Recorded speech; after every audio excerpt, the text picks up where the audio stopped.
if we wouldn't be in our masculine, would we have the courage to do everything that we've done so far? Yeah. I don't know.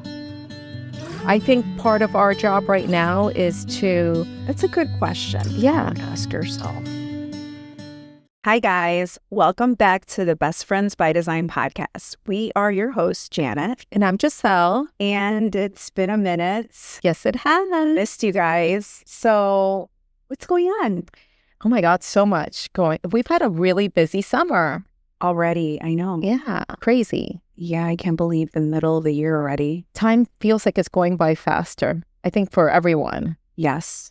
And a lot has happened. And a lot has happened in the last few months. Mm-hmm. Transformative things. So let's talk about that with you.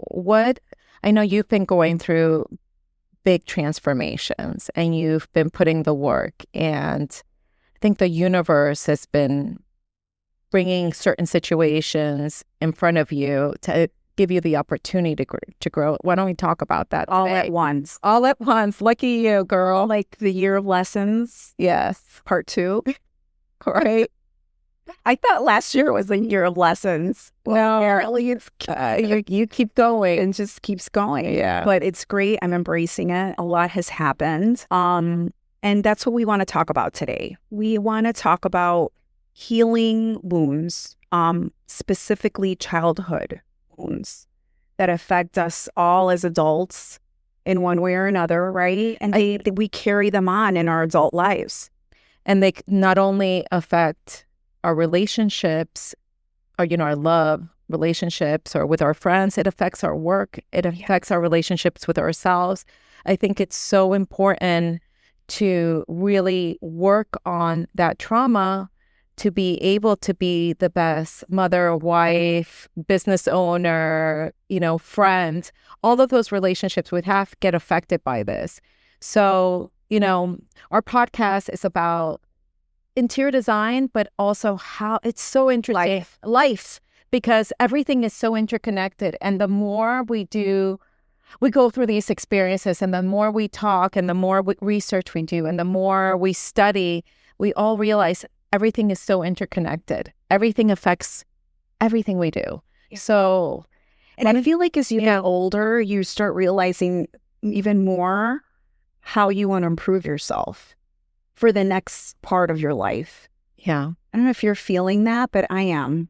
Oh, absolutely. My motto has always been always growing, learning, evolving, spiritually, mentally, emotionally, at every levels of your life, because I just think there's so much potential, and our life is like gone in a minute. Yeah.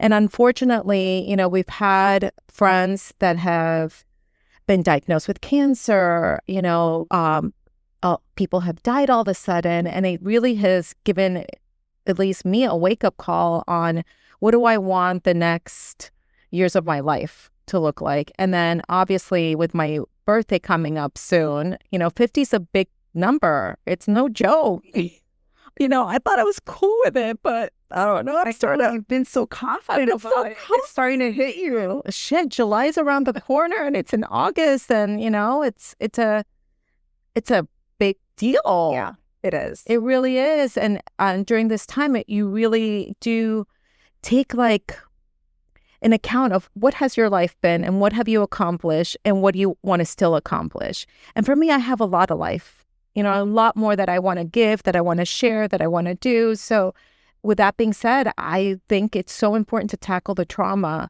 and do the work. The healing. And the healing, is an important part, I think, because you can't move forward without it's always going to weigh you down.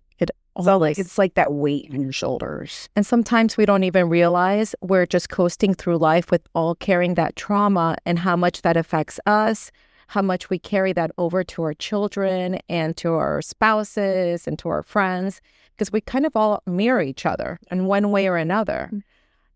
Yeah, we do. We do. And and as a parent, your children, you may be creating trauma in their lives without even knowing, and that's from the trauma that you never healed from your upbringing and your parents. Yeah. So And we don't want to do that. We don't want to do We that. want to be the evolved version of our parents. Yes. Not that they did anything wrong, because they did the best they could with what they were exposed to. And that's something I finally came to terms with, and that didn't come at a younger age. I still was in the blame game. But as I got older and I became a parent, I got to see my mother in a very different way and understand that her circumstances were so different than mine, and her education was very different. So many differences. She was so young too when she had us. So there's so many factors, but my healing has really begun with my mother as well, because I see her in a different light, and that helps heal so many other aspects of my life as well. Yeah. And as you know, Kabbalah teaches that we pick our families at birth, like in the womb, like who we are before we pick as a spirit. We pick the family we want to be born into. And sometimes it's to heal some sort of karma, like ancestral karma, or something, old and that has been there, that you're the one that's supposed to be the one to complete it. Yeah. So think about it. Like, your life is really a mission. It's to complete the karmic cycle that maybe the past generations have had. Like, if you look at it like that, it's pretty powerful. And we don't even know, like, the power that we have. Right. So Kabbalah believes in that, which we do as well. Janet and I studied Kabbalah, and it really resonated with us, especially for me when I was going through my divorce. It's amazing. I love it. When I was going through my divorce, that saved me. Yeah. But also in other cultures, they believe in reincarnation. So if you believe in reincarnation and believe that you're coming back, they say that you come back with the same people, but that they might be like, your son might be your husband. I know, so bizarre. Or your mother might have been your daughter. I mean, it like, we don't always come in the same role. And the same thing with your close group of friends. It's not just your family, that you choose kind of the same people until you learn your lesson and evolve. So my thought is, let me do the work now. So my next lifetime, whoever I come with, I don't have resentment, anger, any That cycle's been completed. Yeah, that cycle's completed, and we're able to evolve into a more enlightened human being that's happier and at peace and feels calm. Just that sense of Peace. yeah. Peace. That's how I'm feeling now. You feel at peace right now? Well, and in that aspect, in the aspect of, my childhood traumas. Good. And my daddy issues, and a lot of us have it. It plagued me my entire life. Yeah. It formed the way I thought about men, the way I saw relationships, the way I trusted people in general. It really did. My parents got divorced when I was 11. My brother was 2 years older. It was a hard time already at that age. It's almost like you're already growing into yourself a little bit, and you're growing up. You're not a baby anymore, but you're just in that. You were a preteen. Adolescence. Yeah, that preteen. So already it's a very emotional part of a woman's life, because you are now evolving into a woman. And to lose that only father figure is hard. And lose it in a way that you were basically thrown away is what it felt like. Not because they passed away. That's a totally different story. But when it's like he willingly walked away from my brother and I and my mom, my mother. But of course, things happen, marriages end. But walking away from his children, his flesh and blood that he created, that was hard. Of course. And it's, years. And unfortunately, he was estranged. I didn't have, my brother tried a lot because he was the son. And, I always my natural instinct was to bond with my mom because I felt her pain.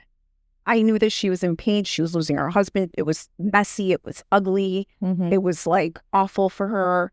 So I instantly bonded to her because I knew she needed me. My brother, on the other hand, he also was there for my mom, but he really wanted to preserve the relationship with my father. My father didn't want anything to do with us. He wanted to move on with his life, with his new family, and that was pretty much the end of it. Wow. For about 30 something years. And recently, in the last month and a half, maybe 2 months, he passed away. And it was crazy because it's like, talk about the circle like coming, it's just like connected.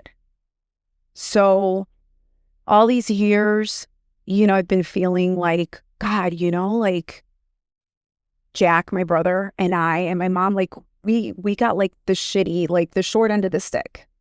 Like I would see like all my friends that had like, or my partners or just people that I knew that had these like parents that were together for 50 plus years, that they had this great family dynamic.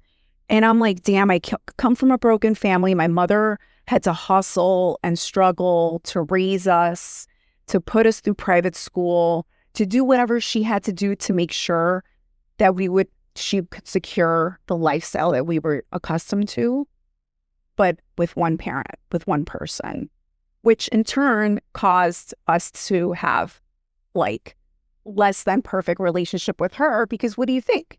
You're hustling, you're working, you're like just trying to make sure that everything, and she was in her masculine energy she's too. Masculine. The last thing she's feeling is, oh, I just want to like cuddle my children. Yeah. So then you're feeling lost from both directions, from the parent that walks away and then the parent that's there. So growing up with that was really hard. I know you have your story too. Yeah. But fast forward. So he goes on to get remarried, to have 2 other children. They move away. We never hear from him again. And, this whole time, like, of course, not knowing anything, you're like making stories, making up this fantasy story that you think because you don't know, of course. So you're like thinking, oh, they're just perfect and he's happy and he loves them. And, like I would have wanted to have him walk me down the aisle. I would have wanted to have him fix my car when it broke down when I was like 20 years old, in the middle of the expressway. I would have wanted to have him there, or just to show me love and affection and a male figure. Yeah.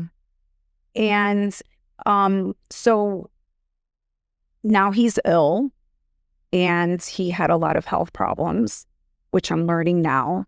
And his wish, he knew that was the end of his life coming. And his wish was to reconnect with my brother and I. So we get the call, right? Like, your father's not doing well. And this is one of my sisters, which again, I had no relationship with. So how many sisters do you? I have 3 sisters in total. One is older, that came before us, like his daughter, not my mom's. And then the 2 that were born after us. Okay. After the split. Okay, so it's 3 girls. 3 girls, my brother, and he has another son too, which is another story. So, yeah. So they call that he's ill and that he really wants to see Jack and I. And so I'm like, at first I'm like, oh my God, like, what do I do? Like, is this it was one of those moments that you really had to think, like, part of me was like, I knew that there was a message behind it. Were you angry at first? No. Never. I did not feel anger. That's interesting. It's funny because I always felt like that chapter, like I blocked so much of that pain and that hurt that I felt like I healed with it, but I didn't. I realized that I didn't once I saw him. So we agreed to go see him. And he basically, it was incredible because to see him, the last vision I had of him was of this strong, like very, intimidating looking man. And, I was 11, he was in his 40s or something. And seeing him now frail, old, on his deathbed, ill, it was like the first thought that came to my mind was, I missed everything that happened in between. Yeah. You know what I mean? Like, I do. from the last time I saw him to now, like, I saw that distance, like, in front of my eyes, right? Yeah. All that life that was lived without you. Yeah, that I missed, that he missed. Yeah. He's seeing me now as a 48-year-old woman in front of him. Yeah. I was 11. Think about it. And it's like he's asked for forgiveness. My father was the kind of man that he didn't know, unfortunately, he had. So going back to the childhood trauma, right? How history repeats itself, unfortunately, it does. Because he had a very bad experience as a child. He was basically thrown away by his parents. So that being said, that's the life he lived and his story. He repeated that by throwing us away.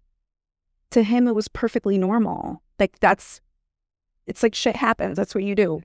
Just throw away your kids and get new ones. Oh my God. Because that's all he knew. Yeah, yeah. He was incapable of love. He didn't know what love was. Love was never showed to him.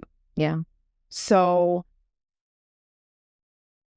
and by the way, that whole part of his upbringing, I just found this out.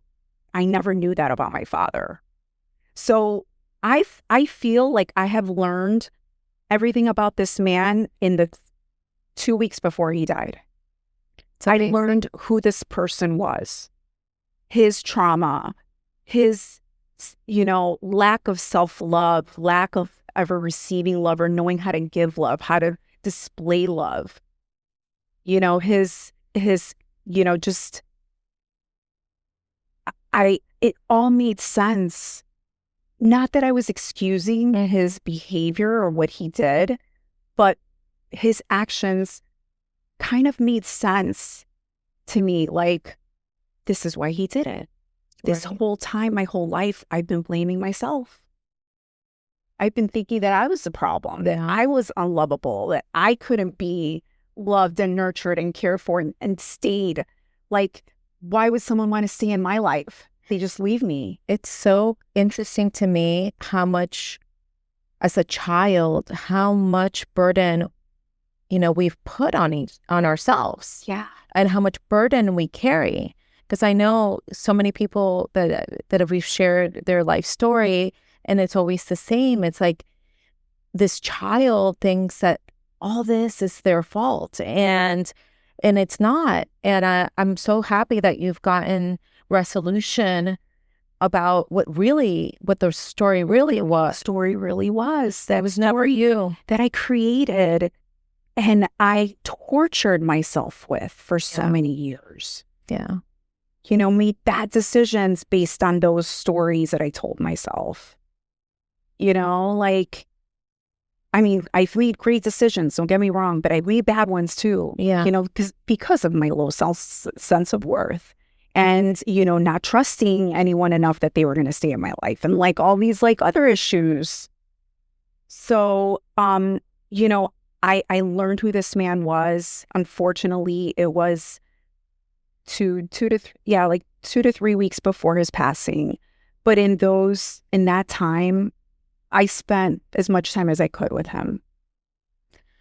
I have to say, Janet, like, because, I have a very similar situation to you. And hearing your story and your process, and I know that I still have so much anger, resentment towards my father, that I think I have so much respect for you because you've handled this with such love and grace and forgiveness that it's really inspiring me, to take a different look at how I want to handle my relationship with my father. And that's one of the reasons we're doing this podcast, because I know there's so many of us who have resentment towards our fathers or our mothers or siblings, and we carry that, almost like an armor, of protection, so our feelings don't get hurt. So nobody else can do this to me again, because if I have my guard up, then I won't get hurt. And nobody can do that to me again. It's that little child saying that.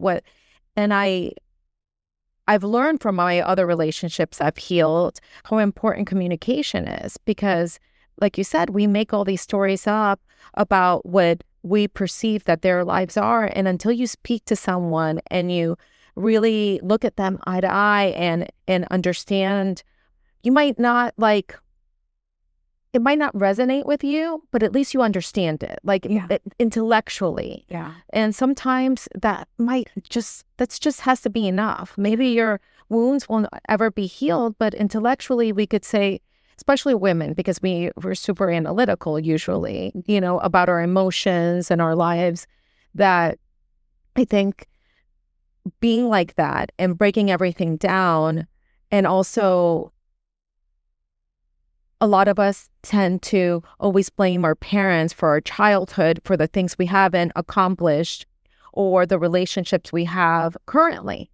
And I think the big lesson is, we're all adults. You're responsible for You're responsible for your happiness. Just like he had his trauma that he went through, he could have stopped it right there. He didn't have to continue and repeat the same thing that happened to him. Not everyone loves themselves enough. It comes down to self-love. Loving yourself enough to change the things that are no good. Yeah. Even if it's in your DNA, just do something, try. Yeah. But anyway, so it ended up being it's like a sad love story. Yeah. I got to say goodbye, right? I got to say goodbye. I got to heal that part of my heart. He got to go in peace, because I know that I know with everything that it hurt him what he did. So Jack and I. Yeah. It hurt that he left and he wasn't in our lives. I think that him also telling you that he's proud of you. And then you got to hear that from your siblings, that he's been following your career, he's been following you, and he's proud of you. It's like every kid, I don't care what age you are, always needs to hear that. And you want that validation, So I'm so happy you got that. And I hope that will continue to help you with your other relationships. Absolutely. I feel like a huge weight has been lifted. Yeah. And now I have a great relationship, or, I'm getting to know my sisters. Now I have 2 sisters in their 30s. Cool. Beautiful, young. I'm an aunt, 3 times an aunt, 4 times an aunt now, 5 times an aunt, because one of the sisters has 4 kids and there's one on the way. Yeah. I always had Sully this whole time. Yeah. Now I have all these I feel like this is supposed to happen this way. And what's the craziest part? Now getting to know my sisters, hearing their side of the story. Like I said, I thought that they had the best version of him and I had nothing. They didn't have it great either. They have their own trauma that they have to heal with their relationship with him. He was not an easy person. And we share that now. We share those wounds. And who's to say, because I always believe things happen for a reason. Who's to say that him not being in your life might have been the best version of your life? Yes. So, 100%. And I think you got that from your conversations. You were spared. You were spared. I was spared. Yeah. And it's funny because I told my mom that. My mom, she doesn't want to hear anything about him ever. Yeah. But I said to her, but it still hurt her even when he passed. Yeah. That's the love of her life. That's the father of her kids. Of course. She went through her mourning with him too. She would never admit it. But I'm sure that she had, it hurt her in a way, or she felt something. But I told her that. I said, that was the best thing that could have happened to us. And do you know, Yeah. when you're telling me this, it's like, I'm trying not to get emotional. All I can think is how proud your mom must have been that you and Jack were representing her in all her hard work. Totally. You know, like, it's so crazy because, I hope so. I hope that's how she feels. of course, look at you guys. Look at you and Jack. You guys are amazing. You guys are everything a parent would want. And I know you're hard on yourself, but being your friend and somebody who loves you and seeing the evolution of the Janet that I known in my 20s to now, I am beyond proud of you. And I'm so proud of you that you did this and that you were able to give this to this man. And you're going to be so blessed. You're already blessed, and I know you have a guardian angel, but as a mom, also being divorced.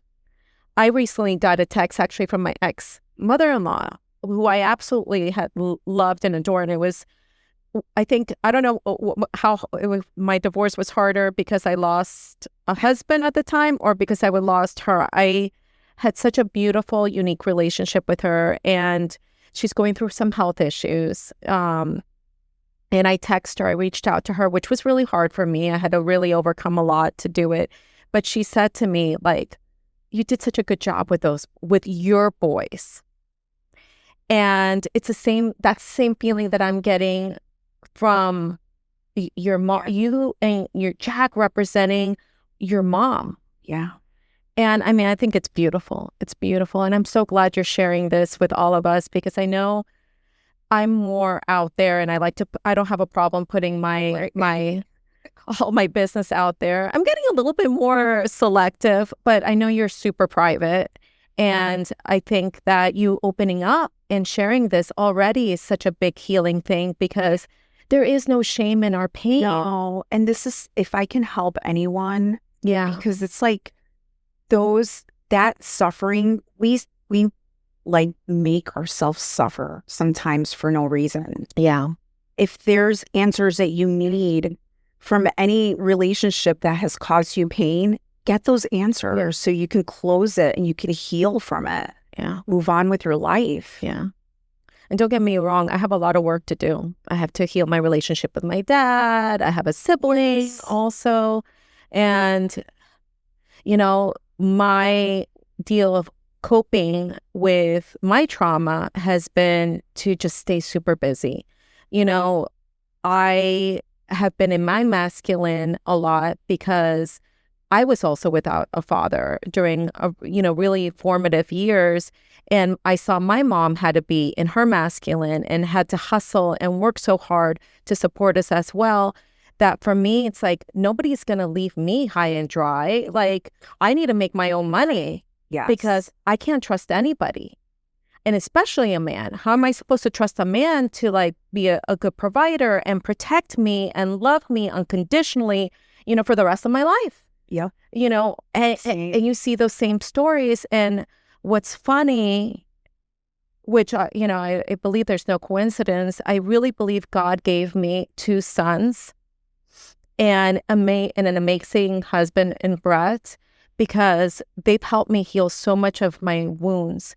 And not through the way towards men, and not through the way that you would normally think, but in the way that I've had to see my sons cry and be vulnerable and feel insecure and have all the same issues that us women have growing up, since they were little and growing up. And I would be like, it was aha moments for me, observing their insecurities, observing all the things us women go through.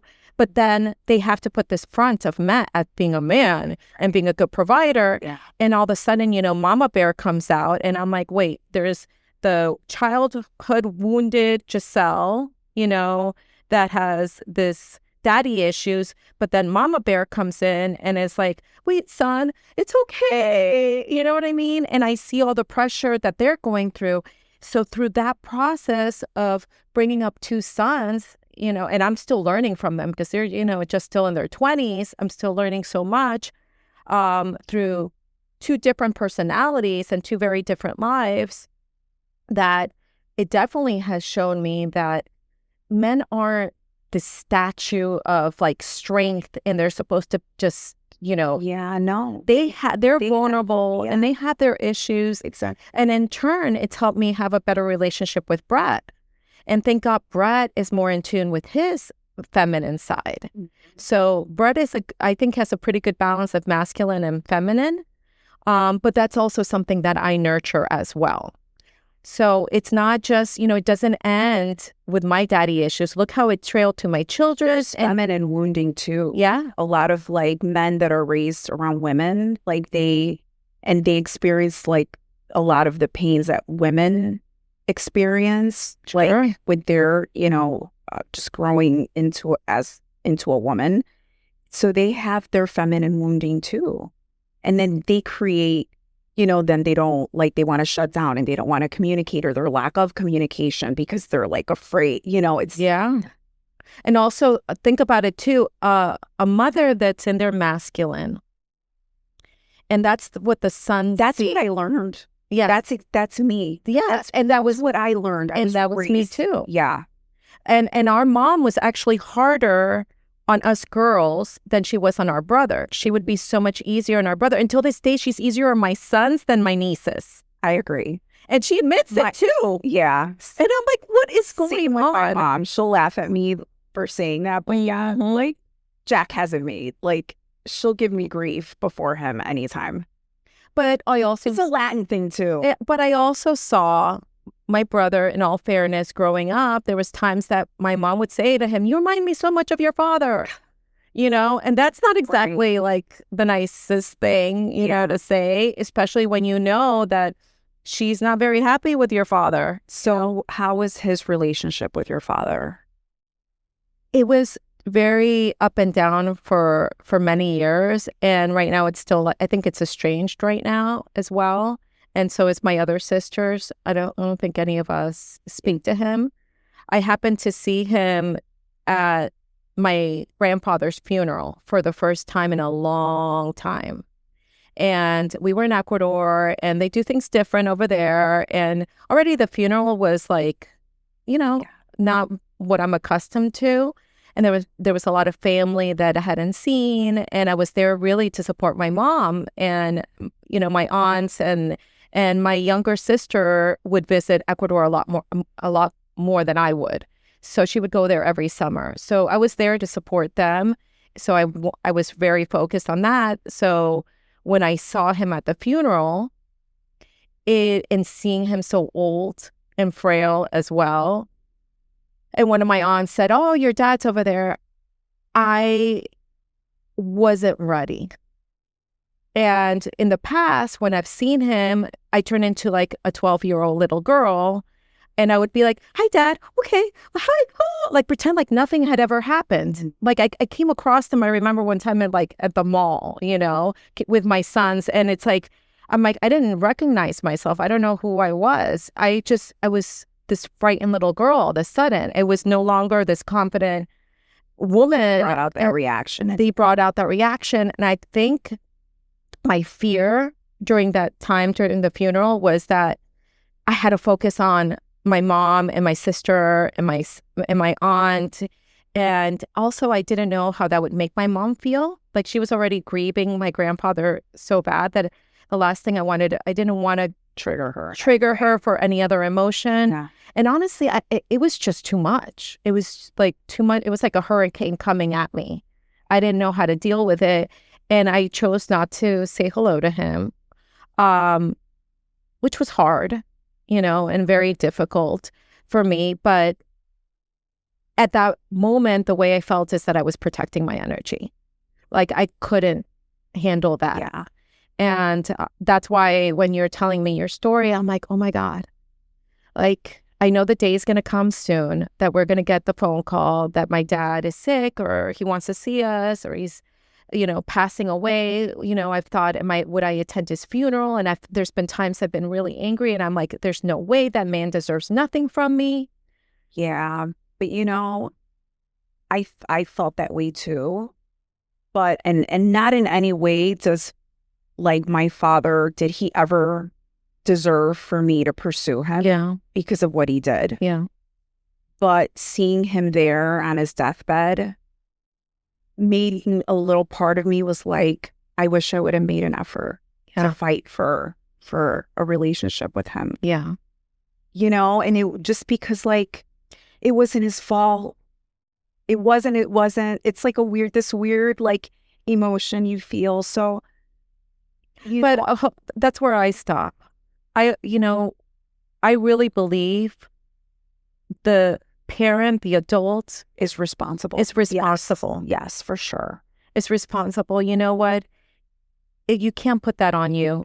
It was on you, duty as a parent, right, to reach out, make the right decision, right. And let me tell you, there's so many times, with our sons that I go through something, and I think, and I am like upset at their choices or the way they speak, and I always think to myself, I am the adult. It's my job to keep it together, to come from a place of love and understanding, because nothing comes of being reactive, right? Like, for me to be angry at their decision when they're calling me and telling me something maybe that I don't agree with, that nothing serves them.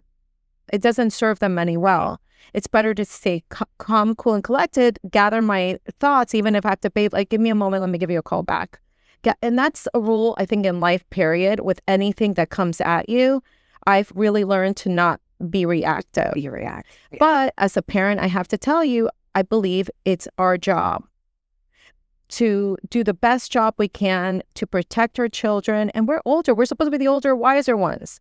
They're the younger ones. It doesn't matter if it's at 48 and he was in his 70s, It's like, I'm sorry, I really do feel that way. Yeah. And I'm not to say that, certain circumstances wouldn't be different, or somebody's story they might share their story and it might make me change my mind or see a different perspective. But at least in my life, that's the way I've operated. Yeah. And I agree with you. And I don't want you to put that on you. It's not fair. Yeah. I think that from your story, I think the life that you were given was the life that you were supposed to have. And if we wouldn't be in our masculine, would we have the courage to do everything that we've done so far? Yeah. I don't know. I think part of our job right now is to... That's a good question. Yeah. Ask yourself. Because you kind of have to, like, in order to be in that masculine energy, think about how brave it takes to be a business owner. Yeah. To run the show. You see what yourself by yourself, right? I mean, I have Brett, which is a tremendous help, but even with Brett, it's still so much.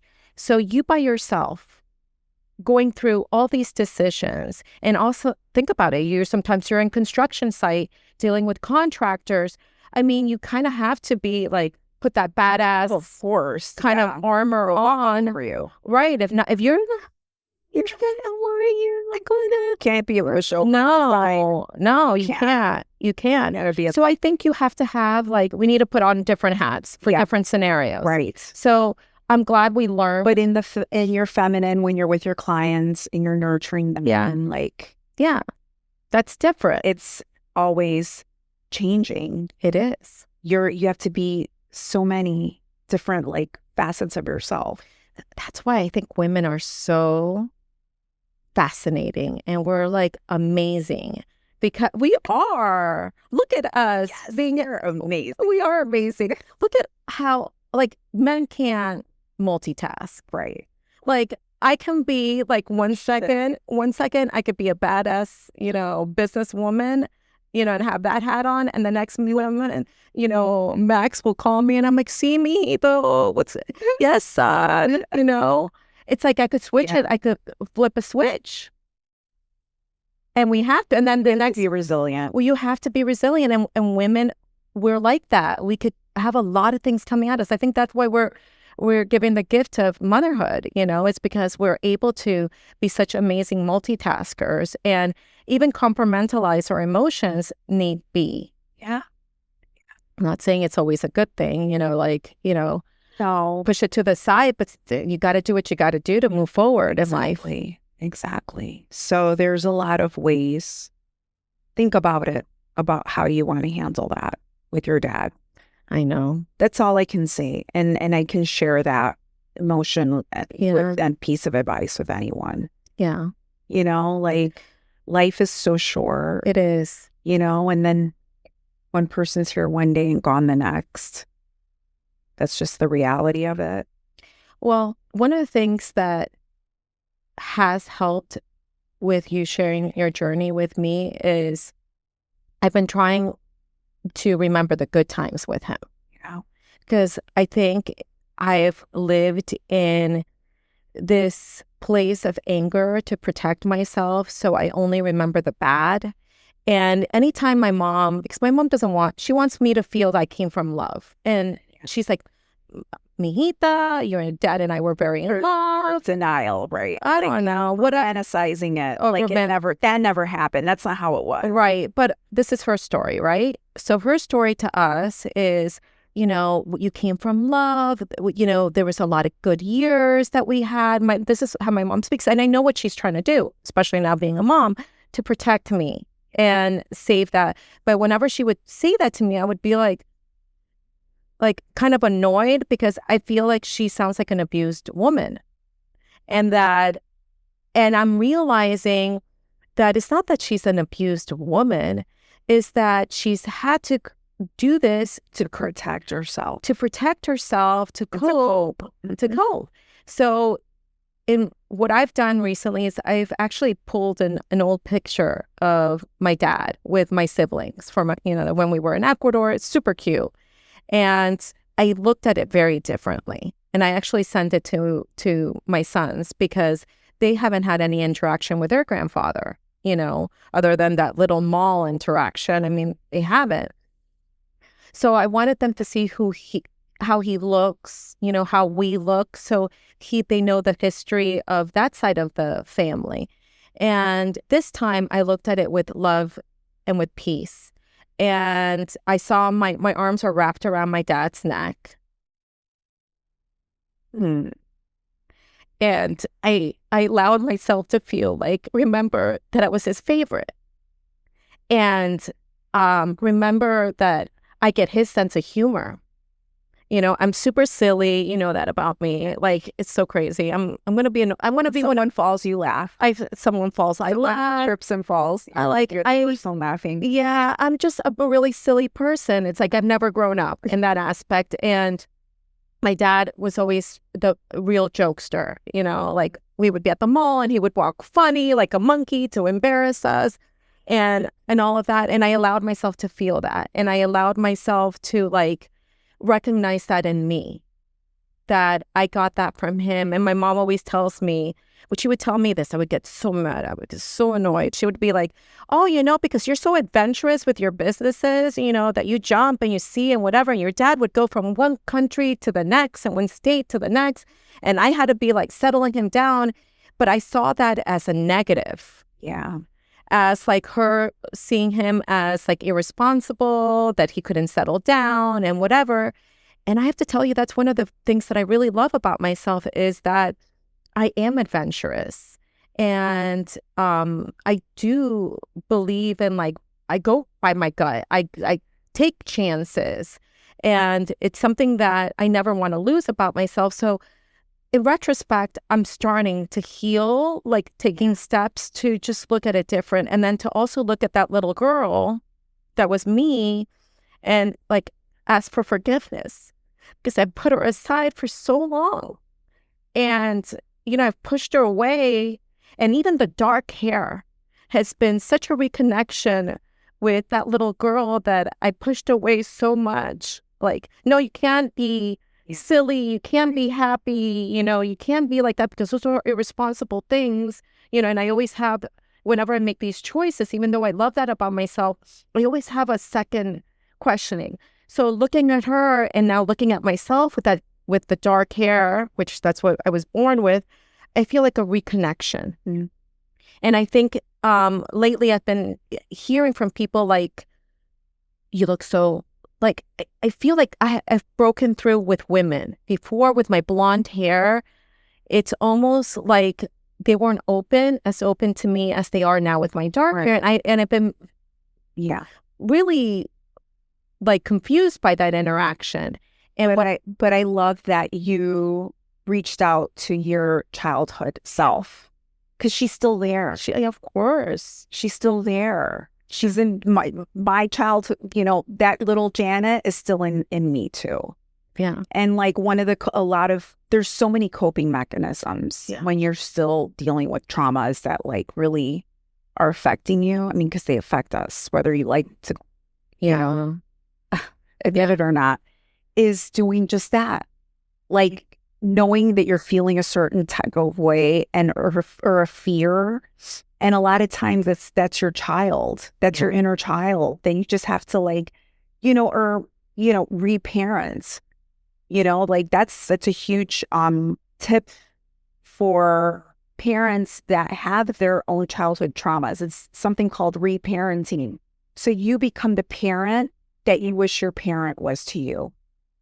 It's actually a thing. Oh, wow. Super interesting. I'm going to look it up. Yeah. So like, even if they're scared about like taking a test, something so simple, like the way you would have wanted your mom to like soothe you or like comfort you or like, oh, you got this, like go kill them. Like, just be that with what you wish you had. Yeah. And talk to your inner child when she needs you.